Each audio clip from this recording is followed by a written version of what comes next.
Hey folks, welcome back to FreepCast. My name is Rob Murray, and I'm here as always with Managing Editor Joe Spear. We got some news to talk about today. We have a lot of sports going on this week, or last week. But first, we'll talk about the actual news.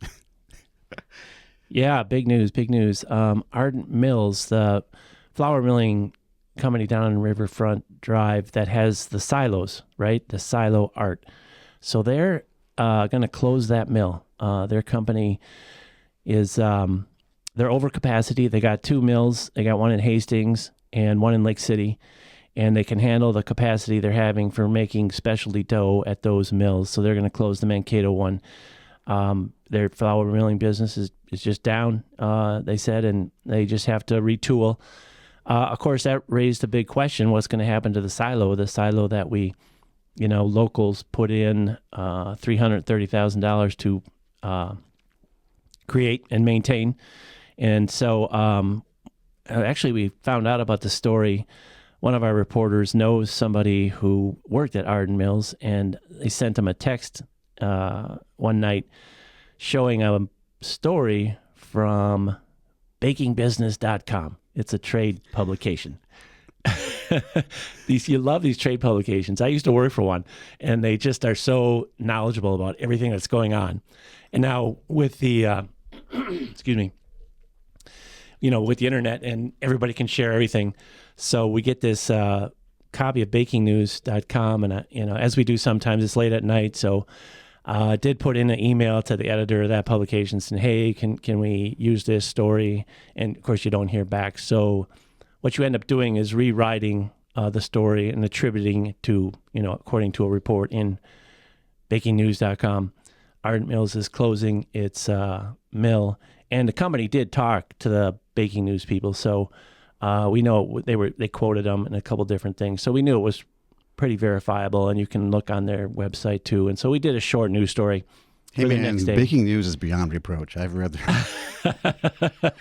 they are always on the ball. They know they're baking. They know people. Ardent Mills makes this specialty flour, and they make it for pizza. They make it for snacks, crackers, and they even are certified for organic flour. So there you go. Anyway, next day we come in, and I put in a request to the company for more information on this, and they were real good about getting back to me. Their PR person got right back to me and said, yeah, everything you had in that story is pretty accurate. A couple things that obviously the big question was what's going to happen to the silos, and they addressed that right from the start. They said, we've been working with the city excuse me, and the arts community to figure out a transition for that property, and it's their goal that the mural will be preserved. And then I just messaged over to Twin Rivers, which for the Arts Center for the Arts, which has been involved in this mural and many other things, and asked for that if they could give me a reaction. And Tammy Paulson over there, gave me a written statement that they also believe they're going to preserve the silo murals. So that's good to know. I guess there's always some questions and uncertainty, as our columnist Tim Crone raised the issue in his Sunday column. But I don't know what, you're certainly not going to, it doesn't seem feasible you would tear the building down or anything like that. So I think it's going to stay. We already heard, excuse me. We already heard from one developer who's interested in talking to Ardent Mills about presumably redevelopment of the property into something. Joe, for people like me who don't know the milling business, what is actually in those silos? So there's wheat in those silos, and then they process it into flour. So essentially, it's a holding place for the wheat they use. Yeah, they get wheat from farmers in the Dakotas and Kansas. Also, big grain companies that deal in wheat. The trains come in. I was actually there's really no other use for them, right? Then it's just you can't repurpose those things. Be hard to, I guess. Yeah. They're made for storing grain and they're set up with the ventilation and everything like that. In fact, one of my first assignments in early 1990s was to do a feature story. They were building those silos. And they have a big form that was on a mechanized roller, and it just slowly rose up the side. And they had guys in the middle who had used an elevator with wheelbarrows of cement. And they were pouring each wheelbarrow down into the form, and that's how they did it. Can you believe that? I mean, it was hundreds of people, and a wheelbarrow came up every second or whatever, and okay, pour it over there, go back down. It was kind of an amazing. I don't think they would do it that way now. They would have cranes and stuff for cement, wouldn't they? You would think they'd have a more advanced. But John Cross and I were assigned to it, and we had to get up there. We had to go on the outside upstairs. There were stairs on the outside of the silo, and they were open to the air. Got a little windy up there. They kind of rattled. So I just kept looking up. You don't want to look down. But anyway, we observed the whole thing. It'd be fun to get his photos from that because it was quite a construction project. So that company's the current name Ardent is what it is now, but milling goes back in this town. Yeah, so it was Hubbard Milling. A long time, yeah. Originally built in, I believe it was 1878. It said it was like 146 years old. So when they stop milling there, it'll be the end of one of Mankato's longest running businesses. Yeah, right? That's true. We still have the huge soybean processing plant here.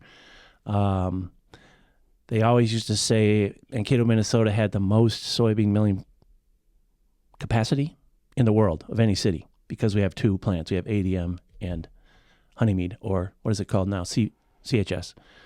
So yeah, that's an old industry. Flour milling, it became very specialized. It became very specialty, and they were making things now for specialty bakers, so they didn't have to mix the flour themselves. So they were making mixed flour and who knows, organic, everything. So anyway, as far as the art goes, I mean, hopefully it'll be there. And there was money in the original package of making it for maintenance. So I think there are some maintenance things that you got to do over the years, but it's pretty cool. We'll be following the story, obviously, and any developments that come. I mean, maybe there'll be a need for fundraising for something, and I think who would buy the building. I think most people in town want to make sure that the mural stays where it is. And who knows? I mean, they made that mill in Minneapolis, right? The old flour mill became isn't it like a museum? It's a museum, now? Yeah. I mean, so there could be stuff like that. I mean, maybe for a while there, they were talking about a Native American museum in Mankato. So who knows? But sounds like there's interest already, and hopefully we'll follow that story and some good stuff will come out of it. You mentioned the baking news or whatever it was called. I was on Twitter one day years ago and I saw some other publication like that where they were announcing the sale of the Happy Chef restaurant. Yeah, exactly. And I said, real estate trade. We should do, yeah. Real estate trade publications, finance and commerce. I know we've gotten a few things from them about big housing developments in Mankato because that's what they cover. They cover the business. They cover people who are in those businesses. So that, and you get it on Twitter. There you go. New hotel open, Hotel Alexander. We had a story about that. That's the one that they remade the old Mankato Citizens Telephone Company building. So that's cool. Renovated All Seasons Arena is opening up today finally for practice again. A little bit behind schedule, but the kids are out there skating. Casey's out there today taking photos, and so we're getting some of our ice rink capacity back. Well, that's good. Interesting story out of the sewer. Cannabis company going to take over the former Green Giant plant to manufacture, process cannabis, THC, whatever. Are they going to keep the name Green Giant? Actually, no. I think it's very similar because it was initially set up as Minnesota Valley Canning Company, and then Green Giant bought it, so it was kind of an independent place. But the new one is going to have the same initials, Minnesota Valley Cannabis Company. So cool. A lot of legal stuff surrounding cannabis now, so I hope, they don't get stuck in all that and there's a big delay. But the guy we interviewed seemed very confident that was going to happen, that they're doing it. Yeah. So who would have thought that would become I think they said 50 to 100 jobs right away. So who would have thought that would happen?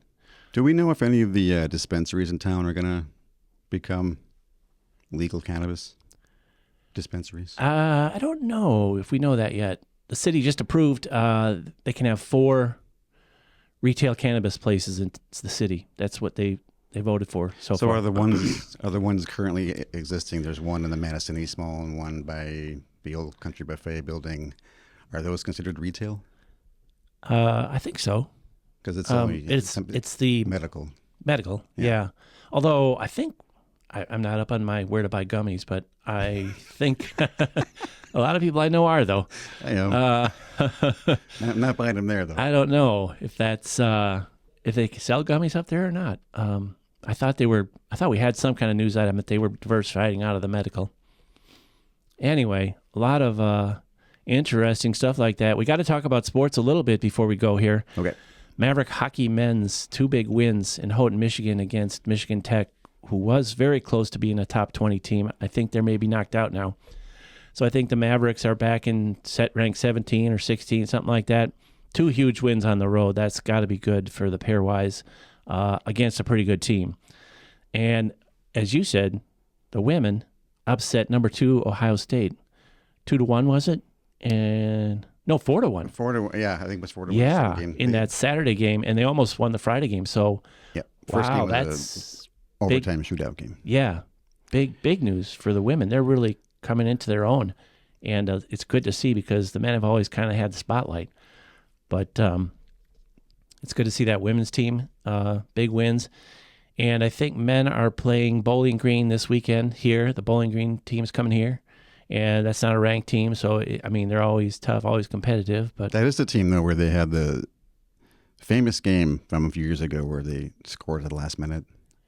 Okay. Pulled the goal. I think you were there. Yeah, probably was. Yeah. It was that was a playoff game, wasn't it? Yeah, it's a rival for sure. Yeah, that was cool. And MSU football upsets Augustana. They lost, I think, twice during the season by big margins. Win 20-19 in the last minute. What a win for them. And a fitting end to their season. Not an end. They're playing Pueblo, Colorado this Saturday, I think, which is a very good team. So Augustana, of course, is coached by Jerry Olszewski, who used to run the YMCA. Oh, really? Yep. Wow. Okay. Married to the daughter of Dean Boyer. Okay. Cool. Used to coach MSU baseball. Yes, Dean Boyer, legendary coach. Absolutely. So that was a lot of sports, a lot of good things to look forward to. MSU hockey. I think I'm going to a game soon, but I don't know if we have anything much else to talk about. We want to mention our upcoming event, our knowledge and lecture series, Free Press, December 17th, 6 p.m. It's open to anybody. The topic is going to be The Many Faces of Discrimination by Mo Alzadig of the Diversity Council. And that should be a really intriguing discussion. I think we all like to talk about, want to talk about discrimination. We want to understand it. And there are various forms of it. Racism is one thing, but there is, discrimination against other groups, against religions. We've been really pleased with the crowd we've had. About 40 the first time, about 50 last time. Had to get more chairs. So, and it's been very civil and it's been very educational. So we're looking forward to that. If you haven't seen them, they're on our YouTube channel as well. Yes, absolutely. Fully on YouTube channel and on our Facebook page and on our webpage. And you can subscribe to this podcast, Apple Podcasts and Spotify, or you can just go to it on our website. You can also if you're interested in sponsoring this podcast where intelligent people talk about great journalism, and you want your company associated with that, we're looking for a sponsor. And We also started a music series, which you're going to see in a few days. Our first recording of local bands for about 15 minutes. They come down to the Free Press building and just show us what they got. And we do a little interview with them. And we're going to do that as a way to promote local bands and engage more people with our content. Younger people, I think, are finding podcasts, and our Instagram is now up and running, getting a lot of stuff on Instagram now. So check that out. I also want to just thank you for listening, and you can subscribe to Great Journalism by going to our website and clicking on the subscribe button at the top. It's real easy, digital subscriptions. And you can also just call us for a subscription at 625-3764 or email us, readerservice@mankatofreepress.com. By the way, if you want to sponsor this podcast, you can call our advertising department, 344-6364. And you can order reprints from our photos at SPX Sports. You can also do that right on our website, or you can call them at 345-7196. But that's all I've got today. Thanks for listening, and we'll see you next time. All right. Thanks, you guys. See you next time.